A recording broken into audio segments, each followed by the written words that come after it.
کیا نہیں دیکھا آپ نے ان کی طرف جو دعویٰ تو کرتے ہیں کہ وہ ایمان لائے اس کتاب کے ساتھ جو اتاری گئی آپ کی طرف اور جو اتارا گیا آپ سے پہلے، اس کے باوجود چاہتے ہیں کہ فیصلہ کرانے کے لیے اپنے مقدمات طاغوت کے پاس لے جائیں، حالانکہ انہیں حکم دیا گیا تھا کہ انکار کریں طاغوت کا، اور چاہتا ہے شیطان کے بہکا دے انہیں بہت دور تک۔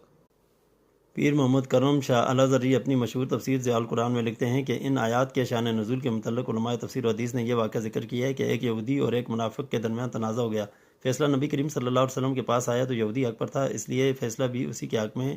ہوا۔ منافق کو پسند نہ آیا، پھر وہ یہودی کو حضرت ابوبکر صدیق رضی اللہ عنہ کے پاس لے گیا، لیکن ان کے فیصلے کو بھی تسلیم نہیں کیا۔ پھر حضرت عمر فاروق رضی اللہ عنہ کے پاس وہ اس یہودی کو لے گیا، آپ نے فرمایا میرے واپس آنے تک ٹھہرو، چنانچہ آپ گھر تشریف لے گئے اور تلوار بے نیام کیے واپس آئے